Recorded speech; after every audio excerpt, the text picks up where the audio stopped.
എനിക്ക് ഭയങ്കര ഒരു വിഷമം ഉള്ളിൽ ഫീൽ ചെയ്തപ്പോഴാണ് ഞാൻ സാറിനോട് അങ്ങനെ പറഞ്ഞത്. അവർ പെട്ടെന്ന് അങ്ങനെ പറഞ്ഞതാണ്. സാറും ഞെട്ടിപ്പോയി. ഒരു വാക്കും മിണ്ടാതെ ഒരു നോവായി മായല്ലേ ഉയിരേ.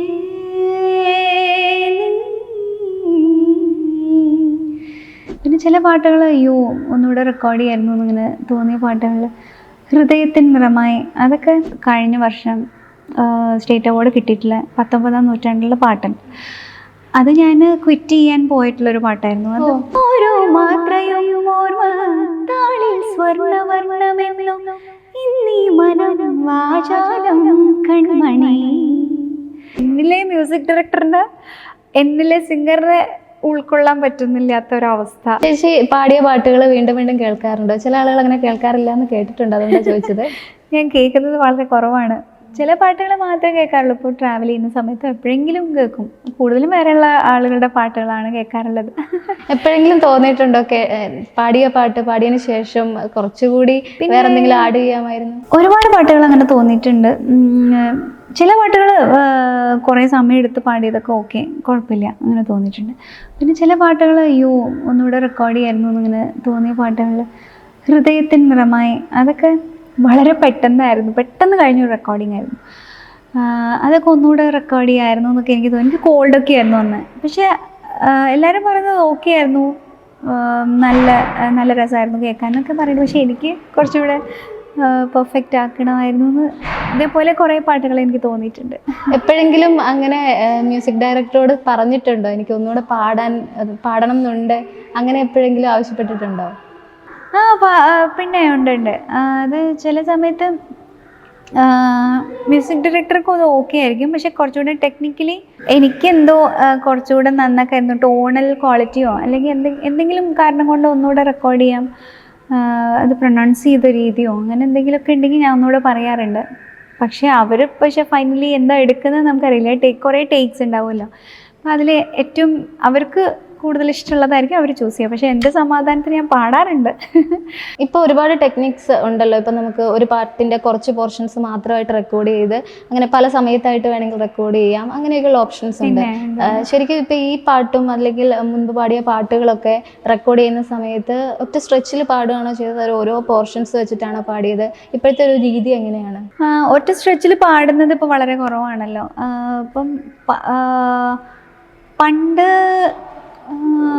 ഇപ്പം ലൈവ് റെക്കോർഡിങ് പോലെ ഒറ്റ സ്ട്രെച്ചിലാണല്ലോ. അപ്പം നമുക്ക് അതിൻ്റെ ഒരു ബുദ്ധിമുട്ടെന്ന് വെച്ചാൽ എല്ലാവരും കൂടെ വായിക്കുന്ന കുറേ ഇൻസ്ട്രുമെൻറ്റ്സ് പ്ലേ ചെയ്യുന്ന ആൾക്കാരും അതിലൊരാൾ എന്തെങ്കിലും മിസ്റ്റേക്ക് വന്നു കഴിഞ്ഞാൽ തീർന്നു. അപ്പോൾ നമുക്ക് ചെറിയൊരു പ്രൊനൗൺസ് ചെയ്തതോ അല്ലെങ്കിൽ എന്തെങ്കിലും ചെറിയൊരു നെഗ്ലക്റ്റ് ചെയ്യാൻ പറ്റുന്ന ഫ്ലോസ് ആണ് ഉള്ളതെന്ന് വെച്ചാൽ അത് അവർ നെഗ്ലക്റ്റ് ചെയ്യുക ചെയ്യുന്നത്. ഞാൻ ആരോ പറയുന്നത് കേട്ടിട്ടുണ്ടത്. ചെറിയ മിസ്റ്റേക്സ് ഒക്കെ ആണെങ്കിൽ അതങ്ങനെ പോട്ടെ എന്ന് വിചാരിക്കാറുണ്ട്. പക്ഷേ ഇപ്പോഴത്തെ ഒരു റെക്കോർഡിങ്ങിന് നമുക്ക് ആ ഒരു ചെറിയ മിസ്റ്റേക്ക് നമുക്ക് നെഗ്ലക്റ്റ് ചെയ്യേണ്ട ആവശ്യമില്ല. നമുക്ക് അതും കൂടെ നമുക്ക് കറക്റ്റ് ചെയ്ത് എടുക്കാനുള്ള ഒരു ഓപ്ഷനാണല്ലോ ഏറ്റവും ബെസ്റ്റായിട്ട് നമുക്ക് എടുക്കാൻ പറ്റുന്ന ഒരു ഓപ്ഷൻ ഉണ്ട്. അപ്പം നമുക്കത് യൂട്ടിലൈസ് ചെയ്യുന്നതിൽ തെറ്റില്ലല്ലോ. പിന്നെ എന്തായാലും എങ്ങനെ നമ്മൾ എന്തൊക്കെ ടെക്നോളജി ഉണ്ടായാലും പാട്ടിൻ്റെ ഒരു ഫീൽ എന്ന് പറയുന്നത് നമ്മളത് വോയിസിൽ കൂടെ പാടി അത് കൊടുത്താലേ നമ്മൾ വോയിസിൽ കൂടെ വരുത്തിയാലേ അത് വരുള്ളൂ. അല്ലാതെയും റെക്കോർഡിങ് നടക്കാറുണ്ട്. ടെക്നോളജി യൂസ് ചെയ്യാം. അതൊക്കെ ഒരു മെക്കാനിക്കൽ സിംഗിങ്. അതിലൊരു ലൈഫ് ഉണ്ടോയെന്ന് ചോദിച്ചാൽ ഇല്ല, അതിൽ സോൾ ഉണ്ടോയെന്ന് ചോദിച്ചാൽ ഇല്ല. അങ്ങനെയും പാട്ട് റെക്കോർഡ് ചെയ്യാം, പക്ഷെ അതിന് സോൾ ഉണ്ടാവില്ല. പക്ഷേ നമ്മുടെ ആത്മാവ് കൊടുത്ത് നമ്മുടെ ഫീലോട് കൂടെ ഇൻവോൾവ് ചെയ്ത് പാടുന്നതിന് അത് വേറെ തന്നെ നമുക്ക് കേട്ടാൽ മനസ്സിലാവും. ബിഗ് ബിയിലെ പാട്ട് പാടിയതും ഇപ്പോൾ ഏറ്റവും ലാസ്റ്റ് പാടിയ റെക്കോർഡിങ്ങിലും തമ്മിൽ നോക്കിയിട്ടുണ്ടെങ്കിൽ ആ ഒരു വ്യത്യാസം എങ്ങനെയാണ് ഫീൽ ചെയ്യുന്നത്? എനിക്ക് പേഴ്സണലി എൻ്റെ ഇമ്പ്രൂവ്മെൻ്റ് എനിക്ക് അത് ഫീൽ ചെയ്യാൻ പറ്റുന്നുണ്ട്. പണ്ട് എങ്ങനെയാണ് പാടേണ്ടത്, എന്താ പാടേണ്ടത്, അങ്ങനൊരു കറക്റ്റ് ഒരു ധാരണ ഉണ്ടായിരുന്നില്ല. ഇപ്പോൾ എനിക്കറിയാം എങ്ങനെ ഒരു പാട്ട് കിട്ടിയാൽ തന്നെ. ചില മ്യൂസിക് ഡയറക്ടേഴ്സ് ഇങ്ങനെ പറയാറുണ്ട്, ഇവിടെ ഇങ്ങനെ ഒരു ഫീൽ കൊടുക്കാം, ഇങ്ങനൊരു സിറ്റുവേഷൻ പറഞ്ഞു തന്നിട്ട് ഓരോ വേർഡിനും എങ്ങനെ എക്സ്പ്രഷൻസ് കൊടുക്കാമെന്നൊക്കെ പറയുന്ന വളരെ സ്പെസിഫിക് ആയിട്ട് ഇങ്ങനെ പറയുന്ന ആൾക്കാരുണ്ട്. അതല്ലാതെ ചില മ്യൂസിക് ഡയറക്ടേഴ്സ് ആണെങ്കിൽ നമുക്ക് ഫുൾ ഫ്രീഡം തരാറുണ്ട്. നമ്മുടെ പാട്ടാണ് പിന്നെ. അപ്പോൾ അങ്ങനെ വരുന്ന സമയത്ത് നമ്മുടെ കോൺട്രിബ്യൂഷൻസ് ഒരുപാട് അതിലേക്ക് നമുക്ക് കൊടുക്കാൻ പറ്റും. ആ സമയത്താണ് നമ്മൾ ശരിക്കും വർക്ക് ചെയ്യാം. ആ സമയത്ത് ഇതേപോലെ എനിക്ക് ആ ഒരു പണ്ടത്തെ ആ ഒരു ഞാൻ പാടിയിരുന്ന രീതിയും ഇപ്പോഴത്തെ പണ്ടായിരുന്നെങ്കിൽ എനിക്കൊന്നും ചെയ്യാനുണ്ടാവില്ല. ഞാൻ മ്യൂസിക് ഡയറക്ടർ എന്താണോ പറയുന്നത് അതുപോലെ ചെയ്യാനേ എനിക്ക് പറ്റുള്ളൂ. പക്ഷെ ഇപ്പോൾ അതിൽ നിന്നൊക്കെ മാറി എൻ്റേതായിട്ടുള്ള ഇൻപുട്സ് ഞാൻ കൊടുത്തു തുടങ്ങി. അപ്പം അത് ആ ഒരു ഇത്രയും കാലത്തിൻ്റെ നമ്മൾ ഏത് വർക്കാണെങ്കിലും നമ്മൾ കുറേ കാലം നമ്മൾ അതേ പ്രോസസ്സ് തന്നെ അതേ വർക്ക് തന്നെ ചെയ്തുകൊണ്ടിരുന്ന ആരായാലും ആ ഒരു ലെവലിലെത്തുമല്ലോ. ചില സംഗീത സംവിധായകർക്ക് പക്ഷേ ഞാൻ ഈ പറയുന്നത് മാത്രം മതി എന്നുള്ളൊരു കോൺസെപ്റ്റും ഉണ്ടാകുമല്ലോ. ഉണ്ട്. അങ്ങനെ നിർബന്ധമുള്ള ആൾക്കാരുണ്ട്. അവർക്ക് എന്താ വെച്ചാൽ അവർക്ക് അവരുടെ കോമ്പോസിഷനെ പറ്റി അവർ വളരെ ക്ലിയർ ആയിട്ടുള്ളൊരു പിക്ചറുണ്ട്. ഇതിൻ്റെ ഔട്ട്പുട്ട് ഇങ്ങനെ തന്നെ ആയിരിക്കും. അപ്പോൾ അത്രയും ധാരണ ഉള്ള ആൾക്കാരാണ്. അപ്പം അതിൽ നമുക്ക് തെറ്റ് പറയാൻ പറ്റില്ല. അപ്പം എൻ്റെ പാട്ട് ഇങ്ങനെ കേൾക്കാനാണ് എനിക്കിഷ്ടം. അത് അവരുടെ ഇഷ്ടമാണ്. മ്യൂസിക് ഡയറക്ടർ എന്ന് പറഞ്ഞാൽ ക്രിയേറ്ററാണ്. ആ പാട്ട് ഓൺ ചെയ്യുന്ന ആളാണ്.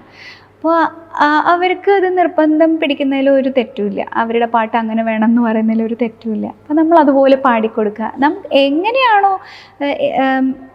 എങ്ങനെയാണോ അവർ ഉദ്ദേശിക്കുന്നത്, അതായത് ഏത് മ്യൂസിക് ഡയറക്ടറിൻ്റെ കൂടെ വർക്ക് ചെയ്യുന്ന സമയത്തും അവർ എങ്ങനെയാണോ ഇഷ്ടപ്പെടുന്നത് അതിനനുസരിച്ച് വർക്ക് ചെയ്യുക എന്നുള്ള ഒരു പാറ്റേൺ ഓഫ് വർക്കിംഗ് ആണ് ഞാൻ എപ്പോഴും ചൂസ് ചെയ്തിട്ടില്ല. അല്ലാണ്ട് ഞാൻ ഒരിക്കലും നിർബന്ധം പിടിക്കാറില്ല. ഞാൻ എൻ്റെ രീതിയിൽ പാടും അങ്ങനെ പറയേണ്ട ആവശ്യമില്ല. ക്രിയേറ്ററിൻ്റെ ഇഷ്ടത്തിനാണ് നമ്മൾ പാടേണ്ടത്. ഏറ്റവും ഡിഫിക്കൽട്ടായിട്ട് തോന്നിയ റെക്കോർഡിംഗ് സെഷൻ ഏതായിരുന്നു? ഏത് പാട്ടിൻ്റെ ആയിരുന്നു?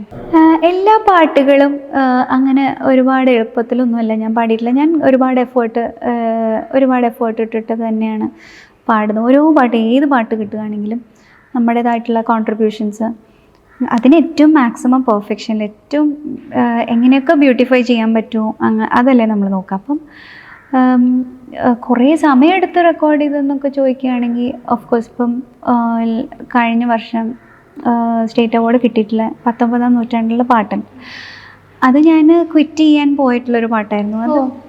അതെന്താ വെച്ചാൽ പാടി വന്ന സമയത്ത് പല്ലവി കഴിഞ്ഞ സമയത്ത് അതെന്തോ എനിക്ക് പാടാൻ പറ്റിയൊരു പാട്ടാണെന്ന് എനിക്ക് ഫീൽ ചെയ്തില്ല.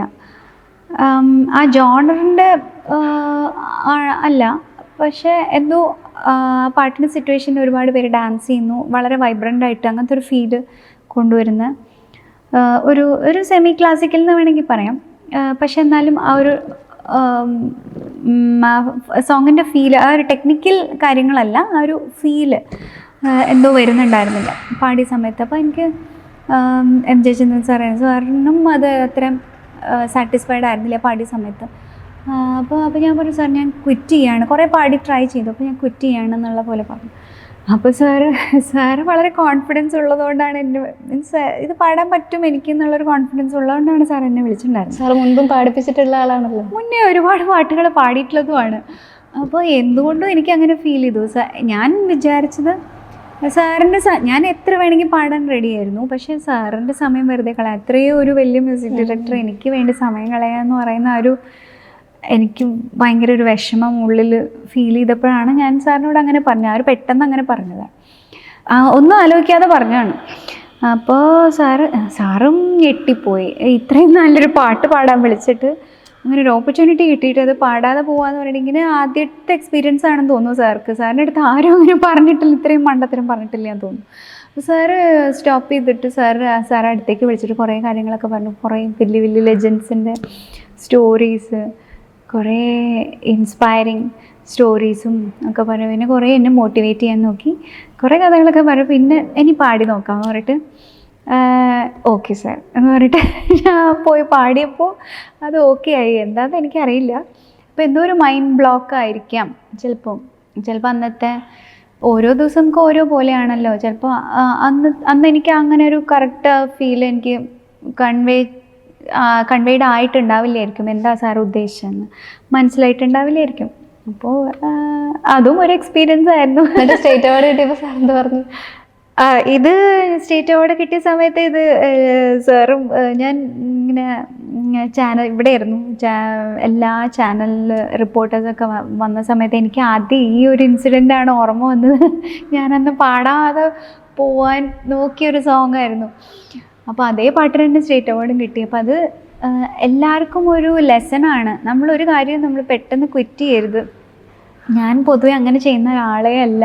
എന്തും നല്ല ക്ഷമയോടെ മാക്സിമം ഞാൻ പിടിച്ചു നിൽക്കും. വളരെ ക്ഷമയുള്ള ആളാണ്. പക്ഷേ എനിക്ക് അത് വേറൊരാളും കൂടെ അതിൽ ഉള്ള ഇതുകൊണ്ടാണ്, അതായത് സാറും അത്രയും സമയം നമുക്ക് വേണ്ടി കളയാണ്, സാറിന് ബുദ്ധിമുട്ടിക്കരുത് എന്നുള്ളൊരു ഫീല് മാത്രമായിപ്പോയി. മൈൻഡിൽ അത് മാത്രമേ ഉണ്ടായിരുന്നുള്ളൂ. അപ്പോൾ അങ്ങനെ അതുകൊണ്ട് പറഞ്ഞതാണ്. അപ്പോൾ എല്ലാവർക്കും ഉള്ളൊരു ലെസണാണ്, നമ്മൾ ക്വിറ്റ് ചെയ്യരുത്, നമ്മൾ ട്രൈ ചെയ്തുകൊണ്ടിരിക്കുക. അതുപോലെ എനിക്ക് ചോദിക്കാനുള്ള വേറൊരു പാട്ടെന്ന് പറയുന്നത് ഈ ഓർമ്മയുണ്ട് മുഖം ആ സിനിമയ്ക്കകത്തെ ഈ മിഴികളിൽ എന്ന് പറഞ്ഞ പാട്ടുണ്ടല്ലോ, അതിന്റെ വരികൾ ഇപ്പോൾ ഓർമ്മയുണ്ടോ? ഓർമ്മയുണ്ട്. ഒരു രണ്ടുപേര് പാടാമോ? ഈ മിഴികളിൽ മനം ചേർന്നു ഈ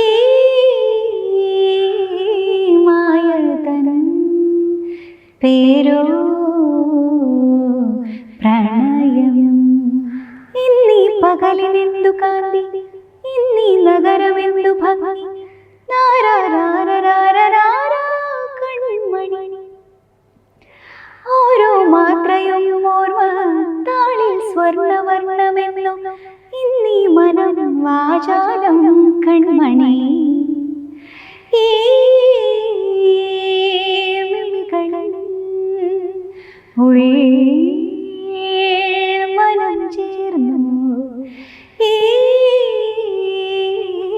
മായതൻ പേരോ പ്രണയം. ഇത് പാടുന്ന സമയത്ത് ആ ഒരു ക്യാരക്ടറിന്റെ കാര്യങ്ങളൊക്കെ പറഞ്ഞു തന്നിരുന്നു, അതൊക്കെ റിവീൽ ചെയ്തിരുന്നോ? പറഞ്ഞു തന്നിട്ടുണ്ട്.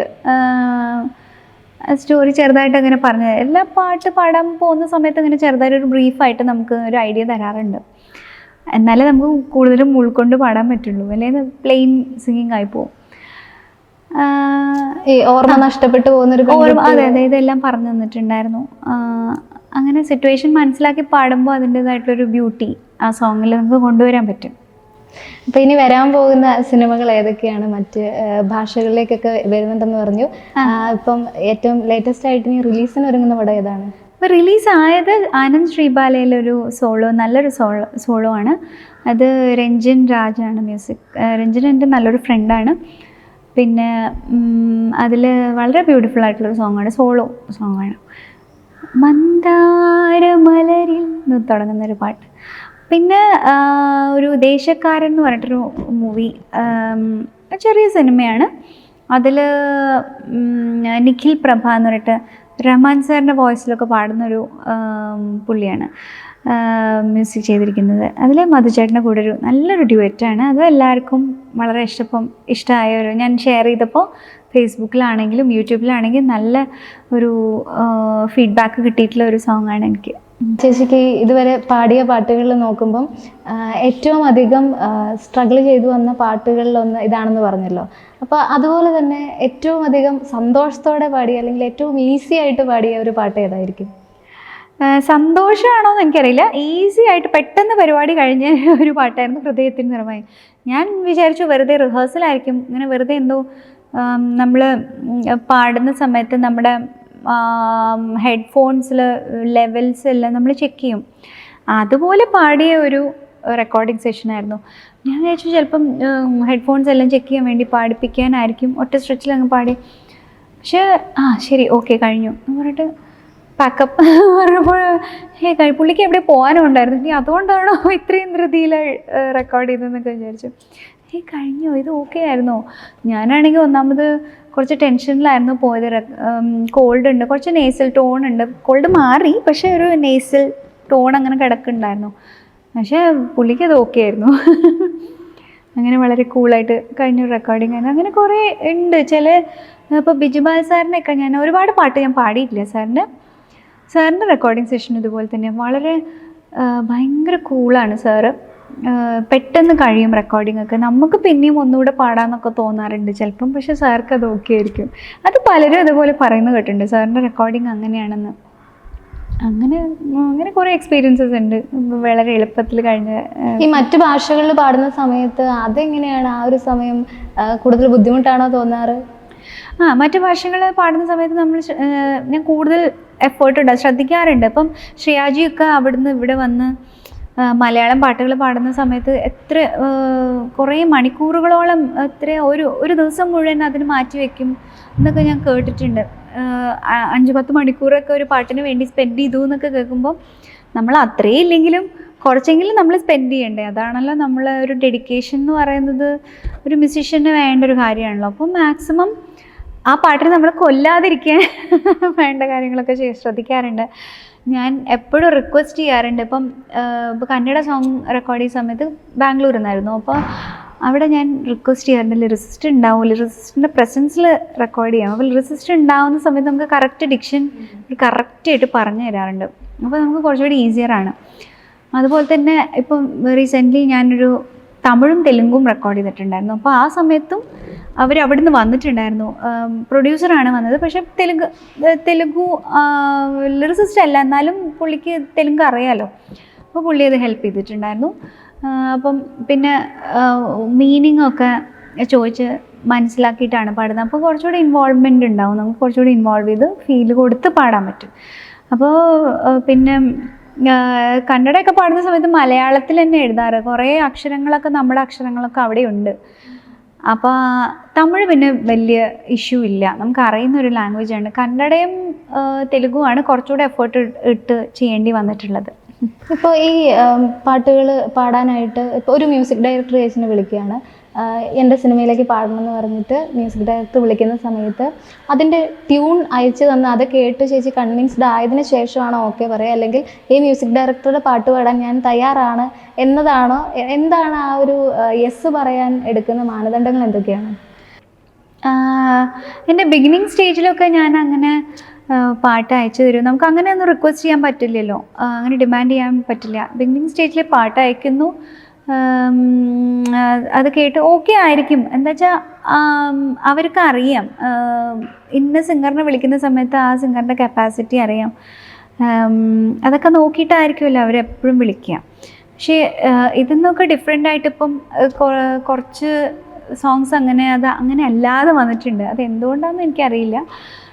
എനിക്ക് ഒട്ടും പാടാൻ പറ്റാത്ത സോങ്ങൊക്കെ എനിക്ക് പാടേണ്ടി വന്നിട്ടുണ്ട്. പാടാൻ പറ്റാത്തതെന്ന് വെച്ചാൽ എൻ്റെ ജോണറേ അല്ല, എൻ്റെ കൈൻഡ് ഓഫ്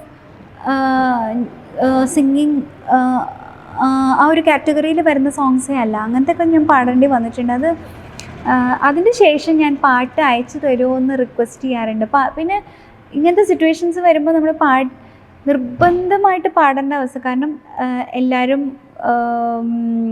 ചിലപ്പോൾ ഹോൾ ക്രൂ വരെ വരാറുണ്ട്. അപ്പോൾ എനിക്ക് ഇത്രയും പേരുടെ സമയവും എല്ലാം ഇങ്ങനെ മെനക്കെടുത്ത് അല്ലേ എന്നുള്ളൊരു ആ ഒരു വിഷമം കൊണ്ട് ഞാൻ ഓക്കെ ശരി പാടാം എന്നുള്ളൊരു ഇതിൽ അങ്ങനെ പാടി കൊടുക്കാറുണ്ട്.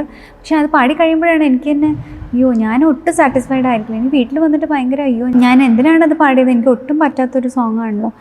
പിന്നെ അത് റിലീസ് ആകുമ്പോഴും ഇത് എനിക്ക് അത് തന്നെ ഞാനിങ്ങനെ ചിന്തിച്ചുകൊണ്ടിരിക്കും. പിന്നെ ഞാൻ ഒരു കാര്യം വിചാരിച്ചു, എന്തായാലും പാട്ട് അയച്ചു തരാൻ പറയാം ആരാണെങ്കിലും. അപ്പോൾ നമുക്ക് എല്ലാ പാട്ടുകളും നമുക്ക് പാടാൻ പറ്റിക്കൊള്ളണമെന്നില്ല.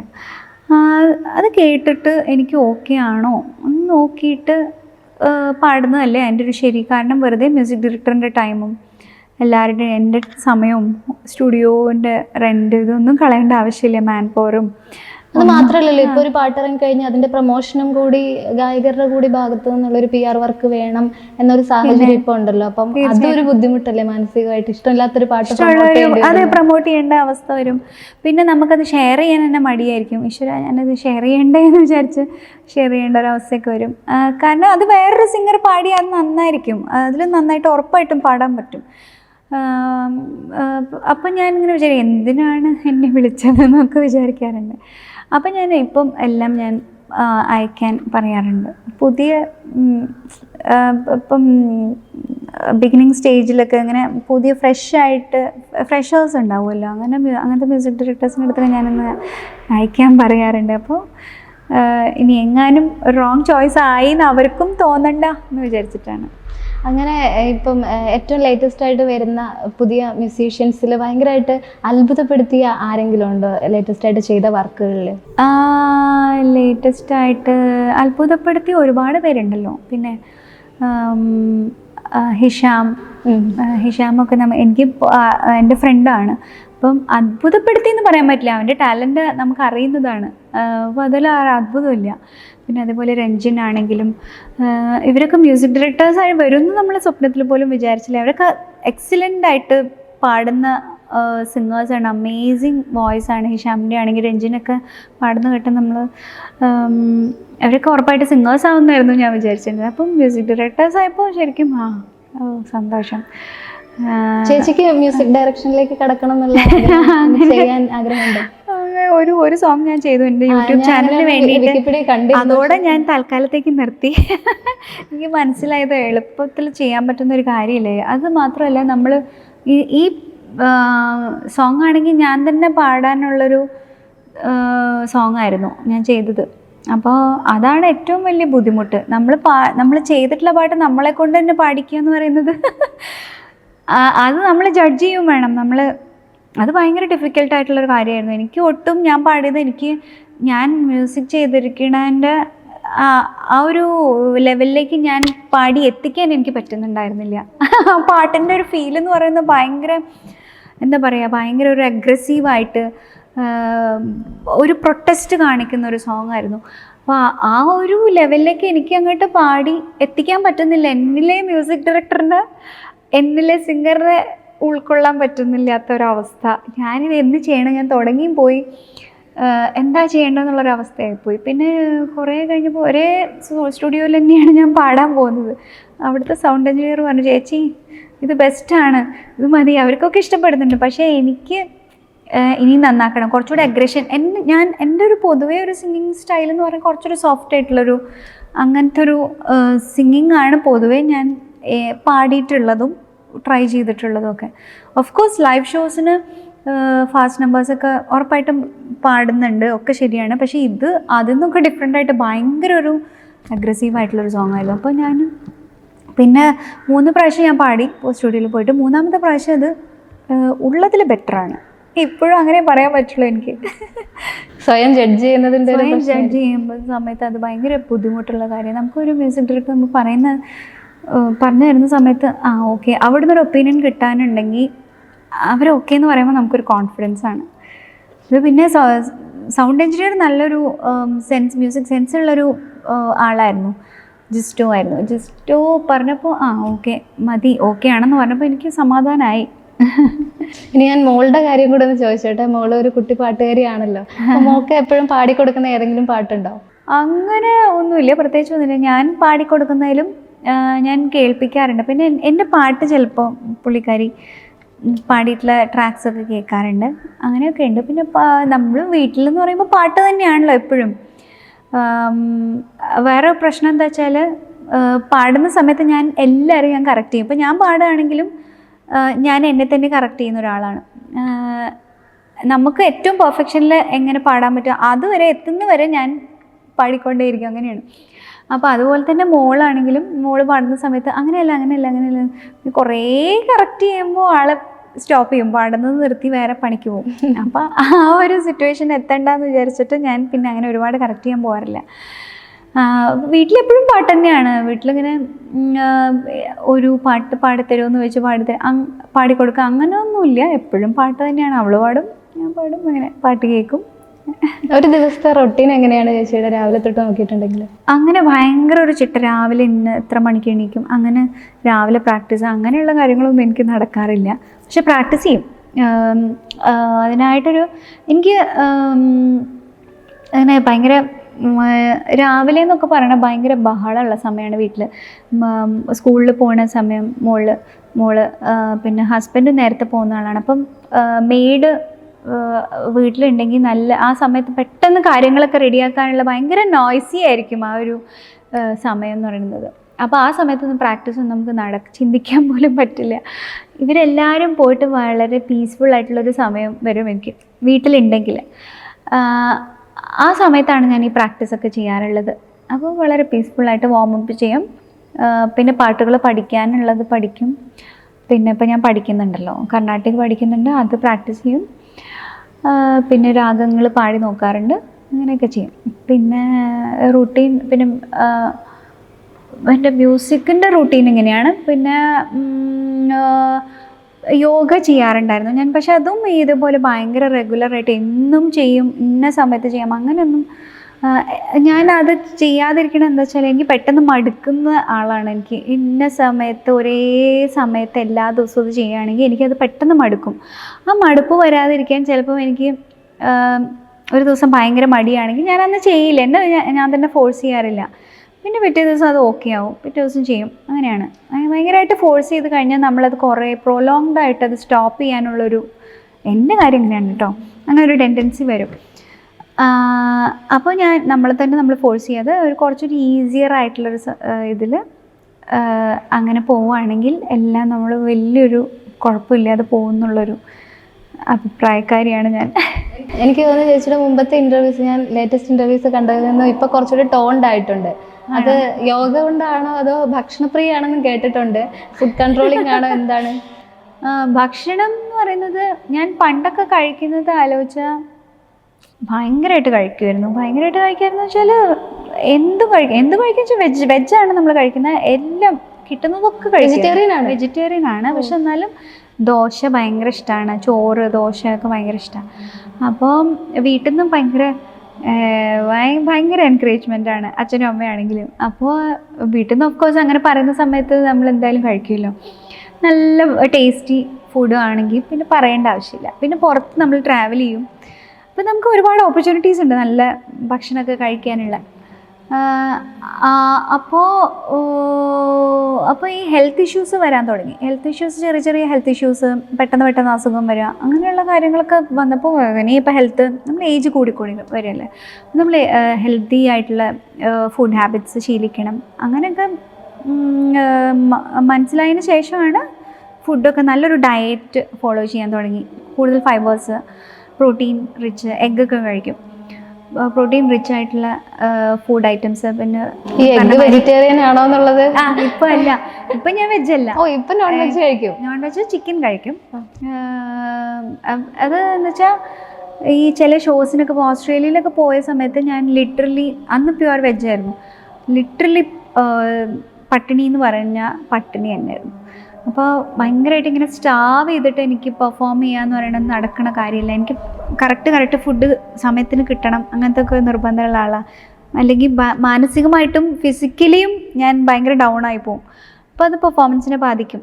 അങ്ങനെ ഒരു സ്റ്റേജിൽ എനിക്ക് അതൊക്കെ ഓവർകം ചെയ്ത് എനിക്ക് പെർഫോം ചെയ്യേണ്ട അവസ്ഥ വന്നു. എന്തൊക്കെയോ സ്നാക്കൊക്കെ കഴിച്ച്, എനിക്ക് അങ്ങനെയല്ല, നല്ല മീലെന്ന് പറയുമ്പോൾ പ്രോപ്പർ മീലായിരിക്കണം, അങ്ങനെ കഴിച്ചാലേ എനിക്ക് സമാധാനമുള്ളൂ. അപ്പോൾ ഞാൻ വിചാരിച്ചു ശരി, ഇങ്ങനെ പറ്റില്ല, ചിക്കനെങ്കിലും അറ്റ്ലീസ്റ്റ് കഴിച്ച് പഠിക്കണം. അങ്ങനെയാണ് ഞാൻ ചിക്കൻ തുടങ്ങിയത്. ഇപ്പോൾ ചിക്കൻ ഭയങ്കര ഇഷ്ടത്തോടെ കഴിക്കാമെന്ന് പറയാൻ പറ്റില്ല, പുറത്ത് ഒന്നും കിട്ടാത്ത അവസ്ഥ വരുമ്പോഴും എപ്പോഴെങ്കിലും കഴിക്കും ചിക്കൻ. പൊതുവെ ആളുകൾ ഈ വെജിറ്റേറിയൻസിനെ കളിയാക്കാറുണ്ടല്ലോ, ഈ പച്ചിലയാണോ കഴിക്കുന്നത് എന്നുള്ള രീതിയിൽ.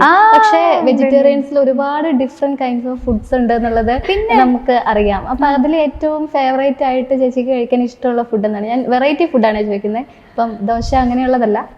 ഒരുപാടുണ്ട്. ഇപ്പം മഷ്റൂം ഒക്കെ നല്ല ഓപ്ഷനാണ്, നല്ല ന്യൂട്രീഷ്യസും ആണ്. എനിക്ക് ഭയങ്കര ഇഷ്ടമാണ് മഷ്റൂമിൻ്റെ ഡിഷസ് ഒക്കെ, ഭയങ്കര ഇഷ്ടമാണ്. പിന്നെ പനീർ ഒരു കോമൺ ചോയ്സ് ആണ് വെജിറ്റേറിയൻസിൻ്റെ. അത് മാത്രമല്ല, പിന്നെ ഹെൽത്തി അല്ലാത്ത ഫുഡ് ഐറ്റംസും കുറേ വെജിറ്റേറിയൻസിനുണ്ട്. ഇപ്പോൾ കൊണ്ടാട്ടം, ഇതൊക്കെ ഭയങ്കര പിക്കിൾസ്, കൊണ്ടാട്ടം എന്ന് പറഞ്ഞാൽ മുളക് എണ്ണയിൽ അതൊക്കെ ഭയങ്കര ടേസ്റ്റിയാണ്. അതൊക്കെ ഈ നോൺ വെജ് കഴിക്കുന്ന ആൾക്കാർക്ക് അതിൻ്റെ ആവശ്യമില്ല, അതുകൊണ്ടാണ് അതൊന്നും ഒരു ടേസ്റ്റി. പക്ഷെ നമുക്ക് വെജിറ്റേറിയൻസിന് ഒരുപാട് സാധനങ്ങളുണ്ട്, കൊണ്ടാട്ടം മാത്രമല്ല. എനിക്ക് പേഴ്സണലി ഇഷ്ടമുള്ള സാധനം ആയതുകൊണ്ട് പറഞ്ഞതാണ് പിക്കിൾസ്, അങ്ങനെ കുറേ സാധനങ്ങളുണ്ട്. പിന്നെ നമ്മുടെ നാടൻ വിഭവങ്ങളാണെങ്കിലും ഒരുപാട് സാധനങ്ങളുണ്ട്, ഒരുപാട് ഐറ്റംസ് ഉണ്ട്. അപ്പം എന്തായാലും നമുക്ക് വൈൻഡപ്പ് ചെയ്യാതിന് മുമ്പ് ഒരു ഇഷ്ടമുള്ളൊരു പാട്ട് കൂടി പാടിയിട്ട് പാടാം. ഒരു വാക്കും മിണ്ടാതെ ഒരു നോവായി മായല്ലേ ഉയിരേ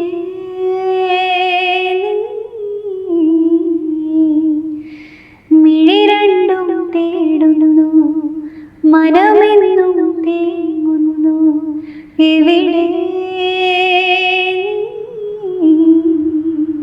കണ്ണീരിൻ പാട്ടായി ഇനിയെന്നും അലയും ഞാനോമലേ വെയിൽനാളം പടരുന്നൊരു വഴിനീളലേഖനായി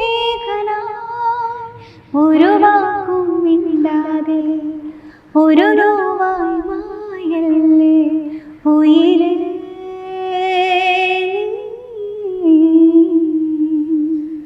ബിലാൽ വരുവാണെങ്കിൽ അതിലൊരു പാട്ട് കിട്ടുമെന്ന് പ്രതീക്ഷിക്കുന്നുണ്ടോ? അങ്ങനെയൊന്നുമില്ല. അങ്ങനെ അതൊക്കെ എന്താ പറയുക, അവരുടെ ഇഷ്ടങ്ങളാണല്ലോ. അങ്ങനെയൊന്നുമില്ല. ഞാൻ അങ്ങനെ ഒന്നും എക്സ്പെക്റ്റ് ചെയ്തിട്ടല്ല എനിക്ക് ഇതുവരെ ഒന്നും കിട്ടിയിട്ടുള്ളത്. എല്ലാം എക്സ്പെക്റ്റ് ചെയ്യാതിരിക്കുമ്പോൾ, ഒരിക്കലും പ്രതീക്ഷിക്കാതിരിക്കുമ്പോഴാണ് ഓരോ പാട്ടുകൾ വരുന്നതും ആണെങ്കിലും ഓരോ അവാർഡ്സ് ആണെങ്കിലും. അപ്പോൾ അങ്ങനെ കിട്ടുന്നതിലൊരു സന്തോഷമുണ്ടല്ലോ. ഞാൻ ഈ പാട്ടിൻ്റെ കമൻറ്റ് സെക്ഷൻ നോക്കുന്ന സമയത്ത് ഇപ്പം അതിൻ്റെ താഴെ വന്നിരിക്കുന്ന ചില കമൻസ് ആണ്, 2024 ഇത് കേൾക്കാൻ വന്നവരുണ്ടോ, ഇൻസ്റ്റാഗ്രാമിലെ റീല് കണ്ട് വന്നവരുണ്ടോ എന്നൊക്കെ ചോദിച്ചിട്ട് ലേറ്റസ്റ്റ് ആയിട്ട് കുറേ കമൻസ് ഉണ്ട്. എനിക്ക് തോന്നുന്നു ഈ പാട്ട് ഇറങ്ങിയതിന് ഈ ഒരു സിനിമ ഇറങ്ങി പതിയാണല്ലോ പിന്നെ ഇത് ഭയങ്കര പോപ്പുലർ ആവുന്നത്. ആ സമയത്ത് ഈ പാട്ടും പോപ്പുലർ ആയിട്ടുണ്ട്. അതിന് ശേഷം ഇപ്പോൾ ഇൻസ്റ്റാഗ്രാമിൽ വീണ്ടും ഈ പാട്ട് പല റീലുകളിലൂടെ കാണുന്നുണ്ട്. ആണല്ലേ? ഓക്കെ ഓക്കെ, സന്തോഷം. അപ്പം എന്തായാലും ഇനി വരാൻ പോകുന്ന പാട്ടുകളൊക്കെ കൂടുതൽ മനോഹരമാകട്ടെ, കൂടുതൽ നല്ല പാട്ടുകൾ ഞങ്ങൾക്കൊക്കെ സമ്മാനിക്കാൻ സാധിക്കട്ടെ. എന്തായാലും ഇത്രയും സമയം സ്പെൻഡ് ചെയ്തതിന് thank you. Thank you Sreesha, thank you.